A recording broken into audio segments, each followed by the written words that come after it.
지금부터는 집중호우 관련 소식 자세히 여러분께 전해드리도록 하겠습니다. 비는 계속 내리고 피해도 계속 늘고 있어서 많은 분들이 걱정하고 계시는데요. SBS 보도국 사회부의 이현영 기자, SBS 네트워크 기상팀의 정구희 기자 나와 있습니다. 두 분 어서 오십시오. 먼저 두 분과 이야기 나누기 전에 주영진의 뉴스브리핑팀에서 준비를 한 이 강원도 철원 지역 같은 경우는 지금 이 뉴스 스튜디오 안에 아마 그 고립된 마을을 찍은 사진이 지금 보이고 있을 텐데요. 이 강원도 철원 지역에서 특히 피해가 컸다고 하는데 피해를 담은 영상을 준비해봤습니다. 먼저 여러분과 함께 보도록 하겠습니다.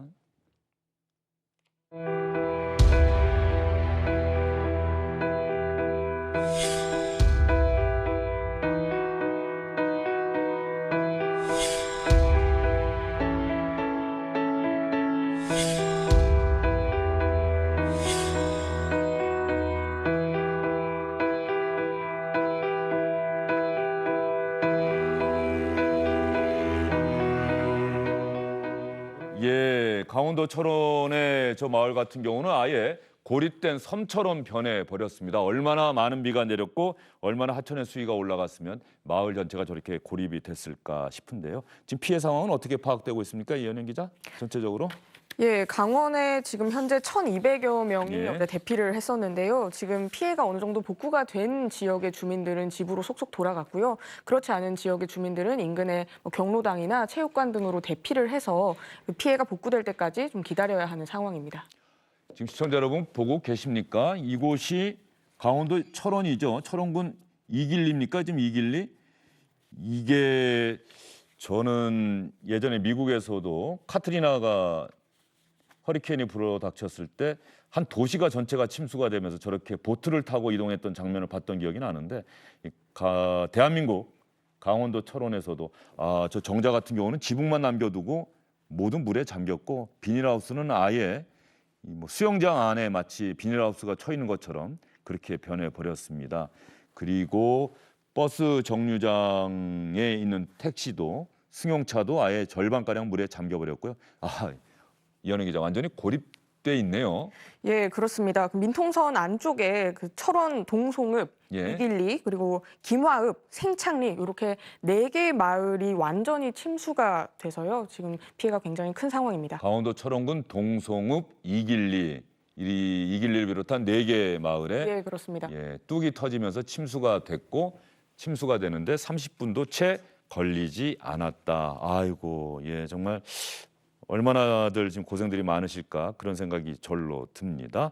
이렇게 침수된 지역이 지금 많아요. 전국적으로 중부지방에 강원도 철원뿐만 아니라 지난번에 며칠 전에 천안에 가령 그 도로 한가운데에서 승용차에서 사람이 걸어 나가는 장면도 사진에 담기고 그랬는데. 예, 그렇습니다. 지금 천안 아산 지역도 굉장히 피해가 커서 아산 지역에서는 1명의 사망자까지 나온 상황입니다. 그래서 지금 자원봉사자들이 지금 흙탕물을 덜어내는 작업, 토사를 덜어내는 작업들을 하고 있는데 그걸로도 굉장히 역부족이어서 현재 한 절반 정도 피해가 복구된 상황이라고 합니다. 예, 피해 복구에 우리 군인들도 현역 군인들도 대거 참여를 해서 땀방울을 흘리고 있을 텐데 많이 힘드시겠습니다만은 더 힘드신 이재민들 위해서 우리 자원봉사자, 군인, 경찰 또 우리 정부 각 지자체에서 일하시는 분들 조금 더 수고해 주시기를 부탁드리겠습니다. 이렇게 비가 많이 내리고 또 하천이 범람하고 그러면 대단히 죄송한 말씀입니다만 서울을 비롯한 수도권, 특히 서울 같은 경우로 이 한강으로 대부분의 물들이 이렇게 합류되는 듯한 느낌이 있지 않습니까?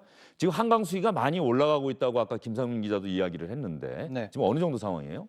지금 한강 상류, 지금 한강은 2군데가 겹쳐서 그 지류를 형성하는데 북한강, 북한강과 남한강 있죠. 근데 강원도 쪽 북한강 상황 보면 화천댐 같은 경우에는 수위가 178m인데 제한 수위가 175m입니다. 그러니까 이미 제한 수위를 넘어섰고요. 그 옆에 있는 소양강댐 같은 경우도 북한강 지류에서 중요한 댐인데 현재 지금도 소양강댐이 동양 최대 사력댐입니까? 예전에는 그렇게 시험 문제 나왔는데. 예. 네, 그것까지는 정확하진 않지만 지금도 그 동아시아에서 굉장히 큰 규모의 댐으로 알고 있습니다. 근데 소양강댐 같은 경우에도 수위가 190을 넘긴 192까지 올라갔고요. 그리고 방금 이제 실종 사고가 났던 의암댐 같은 경우에도 제한 수위가 70.5m거든요. 근데 지금 수위가 69.8m입니다. 그러니까 물을 흘려 보내고 있어서 그나마 수위를 낮추고 있는 거지 사실 굉장히 위태로운 상황이고요. 이런 지금 북한강 지역 그다음에 이제 남한강에서도 지금까지 많은 비가 내렸기 때문에 한강의 수위가 계속 낮아지지 않고 지금까지 높아지는 상황입니다. 지금 소양강댐이 방류를 하는 장면이 나오고 있는데 아마 3년 만에 다시 방류를 한다고 하는데 소양강댐이 방류를 한다라고 하는 것은 정말로 이 북한강 수계, 소양강 위쪽에 정말로 많은 비가 내렸고 소양강도 제한 수위가 한 172m, 175m 정도 되지 않습니까? 182m 네, 정도. 아까 말씀드린 예? 190m입니다. 190m. 그 정도에 거의 임박했다는 얘기고요. 소양강댐이 방류를 하면은 연쇄적으로 그 하류에 있는 뭐 춘천댐은 좀 다른 강이고요. 의암댐, 또 청평댐 이렇게 하면서 댐, 예. 청주댐 이런 곳들이 지금 방류를 다 같이 하고 있는데 이런 경우가 지금 굉장히 이례적인 상황입니다. 한강대교에 홍수주의보가 발령됐다. 이것도 상당히 오랜만, 9년 만 일이라고 하던데 아까 네, 김상민 기자가. 네.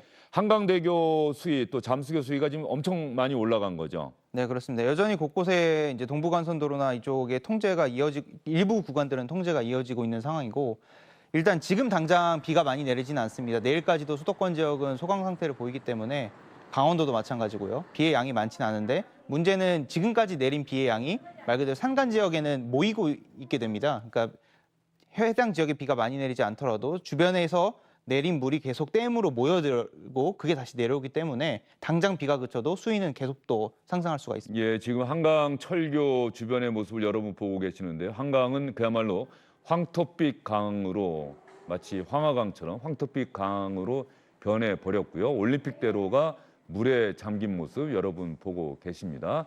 한강대교에 홍수주의보가 9년 만에 발령됐다고 하고요. 예, 정말로 한강의 수위가 크게 올라갔고 잠수교는 아예 물에 잠겼죠, 이현영 기자. 완전히 물에 잠겨서 그 흔적을 찾아볼 수 없는 상황이에요. 예, 그렇습니다. 오후 2시 20분 기준으로 잠수교 수위가 11.49m였습니다. 예. 5.5m가 넘으면 보행자 진입이 통제가 되고요. 6.2m가 넘으면 차량 통행이 제한이 거의 됩니다. 2배 정도 수위가 됐네요. 예, 그렇습니다. 예, 얼마나 한강 수위가 올라가는지를 이 잠수교 현재의 수위만 보더라도 여러분 충분히 짐작하실 수 있을 것 같습니다. 한강 주변에 도로가 통제되는 곳이 정말로 많으니까 이 서울 지역에서 근무하시는 분들 오늘 저녁 퇴근길에 어디 통제되는지 꼭 확인하시고 가능하면 지하철이나 버스 등 대중교통 이용해서 집으로 돌아가시는 게 좋을 것 같습니다. 그러면 이현영 기자, 지금도 오늘도 계속해서 많은 분들이 SBS에 이 폭우와 관련한 집중호우와 관련한 또 피해 상황을 담은 영상을 보내주고 계시는데 예. 이현영 기자가 어느 곳인지 좀 설명 좀 해주세요. 예, 알겠습니다. 제보 영상 보시면서 예. 설명을 드리겠습니다. 예. 일단 경기 파주 파평면입니다. 버스가 지금 절반 이상 물에 잠긴 거를 보실 수 있으실 텐데요. 저 안에 지금 사람들이 있는 겁니까? 예, 승객 4명과 어이구. 한 분을 지금 119 구조대원들이 고무보트를 이용해 구조를 하는 모습입니다. 얼마나 물이 긴박하게 차올랐는지 보여주는 모습입니다. 그러게요. 고요. 예, 저거는 정말로 이해가 안 될 정도로 저 정도면은 저 안에 어떻게 사람이 있었을까 싶은데 미처 피할 새도 없이 물이 들어찼다는 얘기네요. 예, 그렇습니다. 오늘 오전인데요. 굉장히 빠르게 물이 차올랐기 때문에 저런 상황이 발생한 예. 겁니다. 또 이곳은 다음 영상은 경기 용인 경안천 상류입니다. 폭우 피해로 물이 불어나서 흙탕물이 굉장히 거세게 내려가고 있고요. 쓰레기들이 거의 마치 뭐 작은 쓰레기 섬을 예. 형성하는 것처럼 이렇게 떠내려온 걸 보실 수 있습니다. 네, 그다음은 경기 가평군 산사태가 찍힌 CCTV 영상입니다. 예. 가평군청이 제공한 영상인데요. 어이구. 만약에 보행자가 있었더라면 저기 얼마나 지나가던. 예, 위험한 상황이었을지 생각하게 해주는 그대로 어이구 저 큰 돌도 그대로 예. 볼더미들이 다 떨어지는 영상입니다. 아, 마찬가지고요. 예. 보행자가 있었더라면 굉장히 위험했을 상황입니다. 경기도 가평구 산사태. 예. 이곳은 또 다음 어디죠? 영상은 이제 경기 수원 세류 지하차도입니다. 이 지하차도의 물이 거의 뭐 지금 발목 무릎 높이까지 와 있어서요. 비교적 지대가 높은 곳으로 차량이 이동을 했고요. 그다음 경기 성남 분당구 정자동의 한 지하도입니다. 사람들이 지나다녀야 되는데 지금 지나다니지 못하고 물이 가득 차 있는 모습입니다. 예, 조금 전에 수원 같은 경우 지하차도에 차량들이 다행히 계속해서 운전을 하고 있는데 좀 위태위태한 모습이었고요. 이번엔 예. 경기도 수원인가요? 예, 또 다른 시청자분이 버스 정류장에서 버스를 기다리시면서 이렇게 파도 치듯이 차량이 지나갈 때마다 물이 들어오는 모습을 이렇게 촬영을 해서 보내주신 영상입니다. 예, 그리고 경기 가평군 자라섬이 지금 완전히 물에 잠긴 걸 보실 수 있을 겁니다. 자라섬이 거의 뭐 강처럼 돼서요. 여기가 원래 뭐 페스티벌 같은 것들이 열리는 곳인데 재즈 페스티벌 이런 예, 거 하는 거죠? 맞습니다. 예. 근데 지금 뭐 벤치도 물에 잠기고 컨테이너 박스도 물에 잠기고 뭐 오토바이도 다 물에 잠겨서 거의 뭐 강물 흐르듯이 물이 흘러가는 거를 보실 수 있을 겁니다. 관광 수위가 많이 올라갔다는 얘기고. 예, 여기는 어디 맞습니다. 바닷가입니까? 예, 여기 태안인데요. 강풍으로 지금 가경주항인데 예. 항구에서 지금 어선이 다 뒤집혀서 아, 여기는 또 예. 폭우뿐 아니라 또 강풍까지 예. 그 태풍의 영향이었던 예, 모양이에요. 그래서 이제 중국에. 선주분들이 예. 이렇게 지금 뒤집힌 배를 쳐다보고 계시는 모습입니다. 그리고 지금 동영상 같은 곳에 태안. 예, 또 태안인데요. 여기는 그 마검포항이라는 곳입니다. 여기가 지금 실내 횟집인데요. 예. 바닷가에 있는 횟집인데 파도가 칠 때마다 물이 계속 이 횟집 그리고 옆에서 거주를 하시는 집에도 물이 다 들어와서 뭐 유리창도 다 깨지고 지붕도 날아가고 피해가 굉장히 큰 상황입니다. 집으로 계속해서 저 바닷물이 들어오고 예. 있는 그런 예, 상황이네요. 예, 그렇습니다. 정말. 물이 지금 뭐 파도가 칠 때마다 계속 들어와서요. 예, 그리고 피해가 컸던 또 다른 지역인 강원 철원군 김화읍입니다. 여기 지금 읍내 도로인데요. 읍내 도로가 이렇게 거의 뭐 강처럼 변해서 에어컨 실외기도 잠겨 있고 지금 가게 안으로도 계속 뭐 물이 들어가고 있는 거를 보실 수 있을 겁니다. 예, 강원도 철원에 정말 비가 많이 왔군요. 예, 이번에는 어디입니까? 여기는 강원 인제군의 리빙스턴교입니다. 여기 지금 유속이 굉장히 센 흙탕물이 지금 세차게 흐르는 모습을 보실 수 있을 겁니다. 아, 정말 예, 거의 물살이 지금 상당히 사람이 세네요. 차가 지나다니는 예. 그 도로까지 거의 뭐 물이 이렇게 가까이 와서 굉장히 피해가 클 수도 있는 저 다리 같은 경우는 조금만 더 수위가 올라가면은 저 차량 통행 통제해야 되지 않을까 싶을 정도로 예, 바로 맞습니다. 이 다리 바로 아래까지 지금 물이 차 올랐어요. 그러면 이현영 기자가 여러분께 시청자분들께서 제보해 주신 영상을 차곡차곡 정리해서 여러분께 전해드렸는데요. 다시 한번 말씀드리지만 영상 제보해 주시는 거 정말 고맙습니다만 시청자 여러분께서의 안전, 그 안전이 최우선입니다. 안전한 상황에서 영상 촬영하셔서 SBS 제보 카톡에 이렇게 쓰셔서 제보를 해주시면 저희가 소중하게 사용하도록 하겠습니다. 이 제보해 주신 분 가운데 충남 태안에서 조금 전에 바닷물이 집으로 들이닥치는 그런 장면 여러분 보시지 않았습니까? 태안에서 제보해 주신 분의 이야기를 직접 들어봤습니다. 파도가 그 횟집을 막 넘어가지고 아예 지붕까지 다 덮쳐서 이렇게 파도가 치는 거예요. 물이 지붕도 다 이렇게 벗겨졌다고 해야 되나? 유리가 깨져가지고 이제 물이 다 들이쳐가지고 그렇게 횟집이랑 집이랑 다 난리가 난 거거든요. 오늘도 아마 물때가 아마 4시에 또 오후 4시에 또 만조거든요. 그럼 오후 4시에 또 그렇게 또 물난리 날 거예요. 파도나 이런 게 좀 잘 돼 있어야지 이게 이제 앞으로 이런 일이 없는 거지. 조금 전에 시청자분들 제보해 주신 영상 지역 기억나십니까? 강원도, 철원, 인제, 경기도, 수원, 충남, 태안. 이번 집중호우가 주로 중부 지역에 집중되고 있다는 것을 단적으로 보여주는 장면입니다. 그리고 이번에는 임진강 상황 한번 알아볼까요, 이현영 기자? 임진강, 조금 전에 민경호 기자가 현장에서 중계차를 통해서 여러분께 그 상황을 전달해 드렸는데 임진강 일대 특히 필승교 수위가 역대 최고를 기록했다. 13.2m인가? 상당히 긴박했던 것 같아요. 예, 그렇습니다. 그 임진강 하류 주민들에게요, 그 자정 기준으로 대피령이 내려져서 700여 명이 지정 대피소로 긴급하게 이동을 해야 했습니다. 그 파주시도 주민 3,600여 명이 인근 학교나 교회로 대피를 해야 했습니다. 현재는 임진강 수위가 좀 내려가서 연천군은 6개 읍면에 발령된 주민 대피소 대피령이 해제가 된 상태긴 합니다. 예, 대피령이 해제가 되긴 했습니다만 조금 전에 민경호 기자가 현장에서 전해드릴 때 보니까 임진강 저 지금 보십시오. 정말 거세게 임진강 물이 흐르고 있고 필승교 수위가 역대 최고를 기록했다. 그런데 이 임진강의 수위가 올라가는 데는 말이죠. 이 북한의 환강댐 수문이 열리는 것도 상당히 큰 영향을 미치고 있는 겁니다. 그런데 북한이 환강댐 수문을 열고 방류를 하면서 우리 측에 사전 통보를 하지 않았다. 그래서 이인영 신임 통일부 장관 북한과의 대화와 협력, 교류에 상당히 강력한 의지를 나타내고 있음에도 불구하고 북한이 이번에 사전에 통보 없이 환강댐 문을 열어서 방류한 데 대해서는 강한 유감을 나타내기도 했습니다.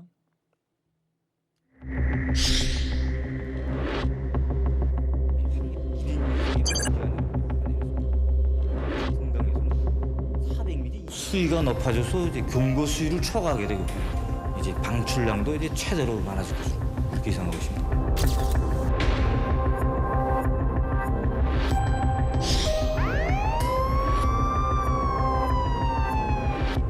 최근 일방적인 방류 조치에 유감을 표합니다. 최소한 우리 측에 사전 통보했어야 한다는 점을 강조합니다.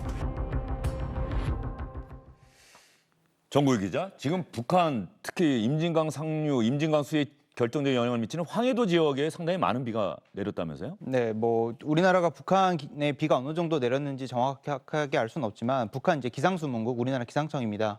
거기 발표에 따르면 대략 황해도 지역에 300mm 정도 비가 온 것으로 추정이 되고요. 300mm요. 네, 그리고 강원도 인제도 지금 300mm가 내렸고 그다음에 경기도 양평 200mm, 강원도 철원에도 260mm 정도 비가 내린 걸로 봐서는 인접한 지역인 황해도에도 비슷한 정도 아니면 더 많은 정도의 비가 내렸을 것으로 예상은 됩니다. 그리고 지금은 일단 비가 좀 잦아든 상황입니다. 어제 이제 북한 쪽을 통해서 저기압이 통과하면서 비가 많이 내린 거기 때문에 그래서 우리나라도 중부지방에 피해가 컸었고 아까 앞에 보신 것처럼 태안 쪽에는 바닷가의 파도도 굉장히 높게 친 건데요.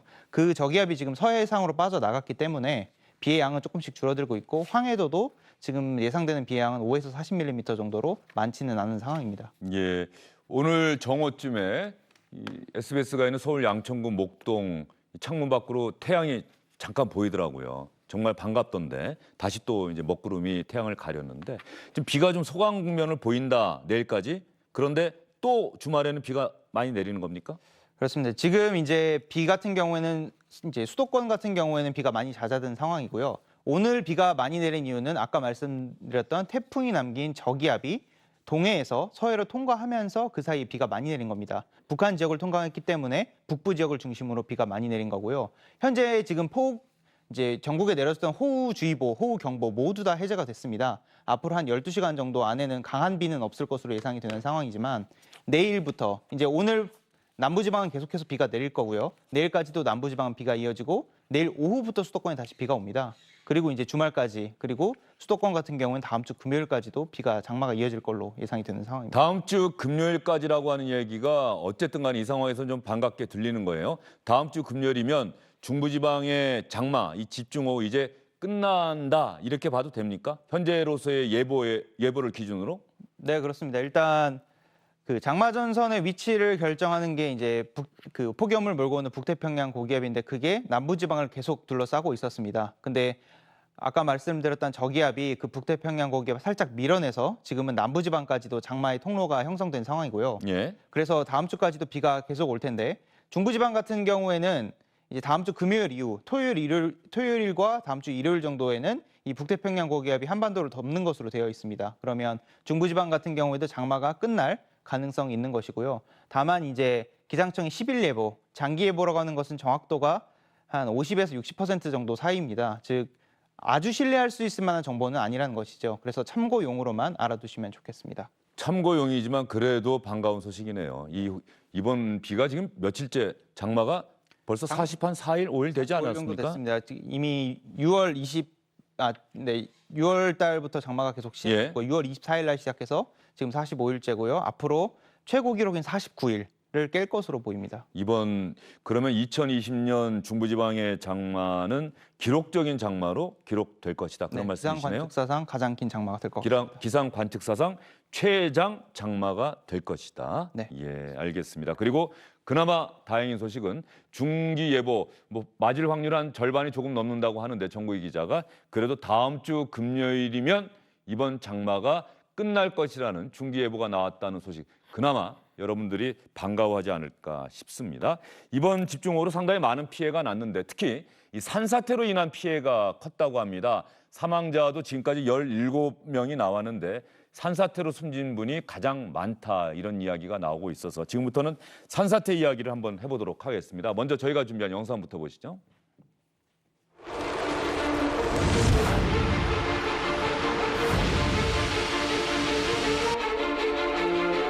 늦은 중선 먹다가 시커먼 게 우작작 붕 하는 것 같더라고. 우리 이쪽으로 다 쳤으면은 우리도 죽었다고.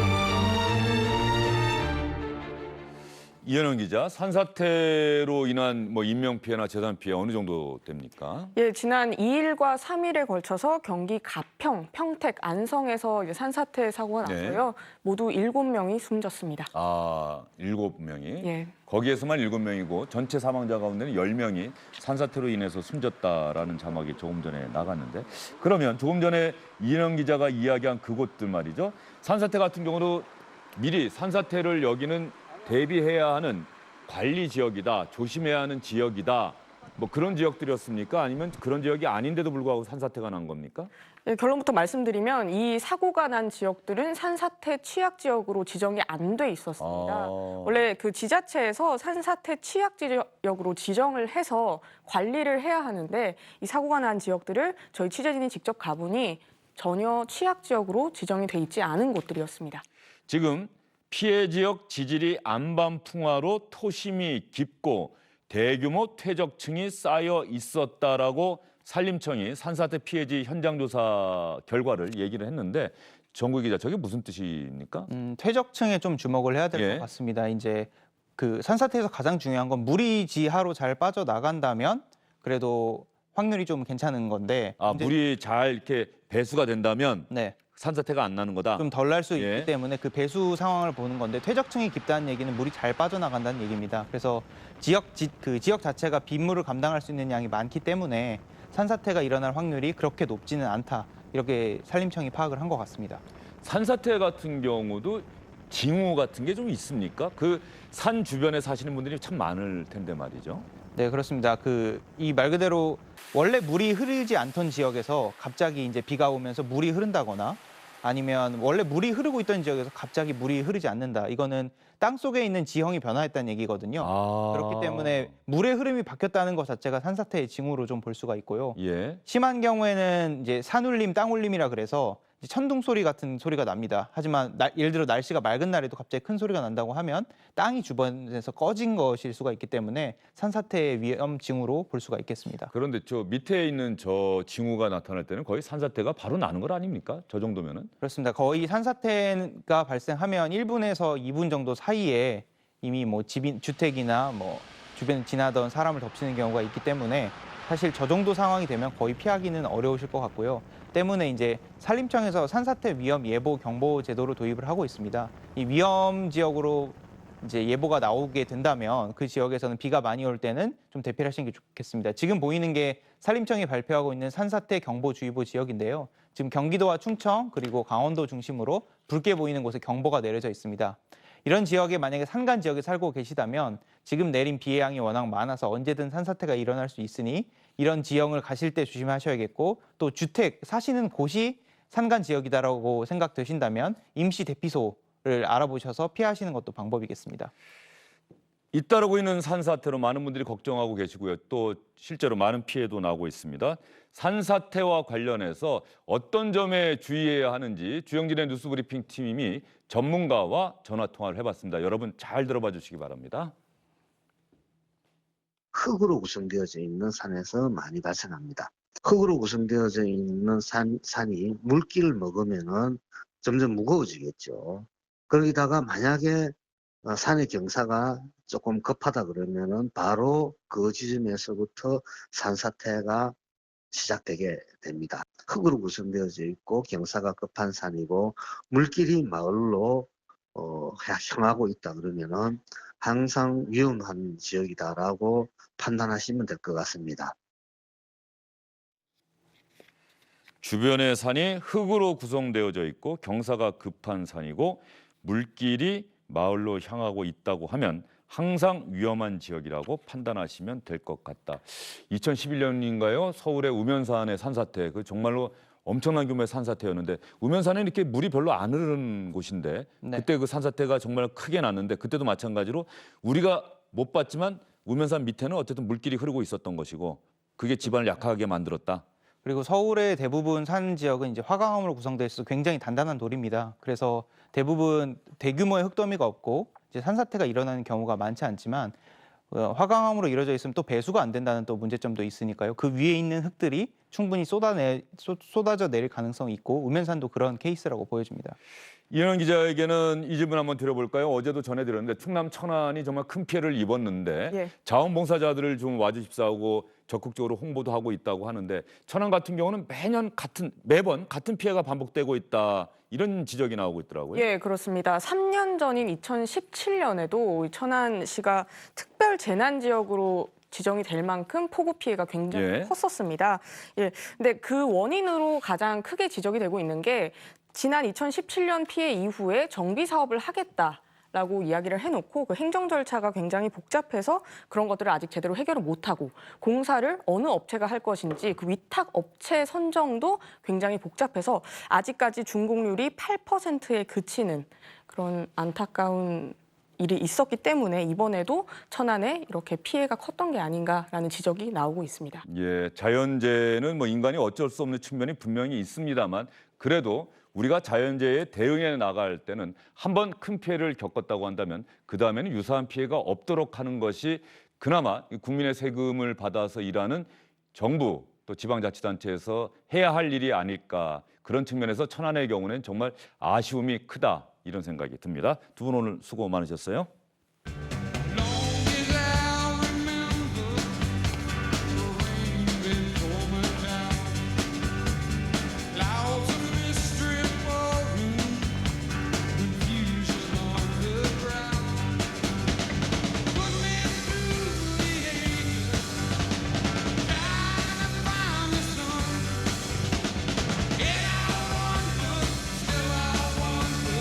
네, 1970년대에 많은 히트곡을 낸 CCR이라는 밴드가 있습니다. 아마 그 시절에 학창 시절 보내신 분들은 이 CCR, 프라우드 메어리 이런 노래들 다 기억을 하실 텐데요. 유독 레인, 비라는 단어가 들어간 노래를 많이 썼다고 합니다. 지금 나오고 있는 노래가 Who Will Stop the Rain? 누가 비를 그치게 해줄까요?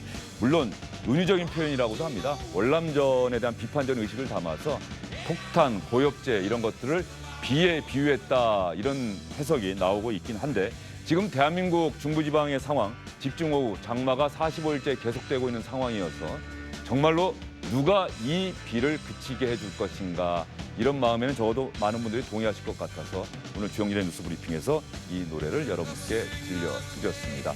다음 주 금요일이면 중부지방의 장마도 끝날 것이다. 정보희 기자가 이렇게 얘기를 해드렸으니까요. 다음 주 금요일까지 조심하시면서 기다리시면 될 것 같습니다. 추가 피해 없도록 각별히 대비하시기를 다시 한번 당부드리겠습니다. 주영진의 뉴스 브리핑 오늘은 여기서 인사드리겠습니다. 고맙습니다.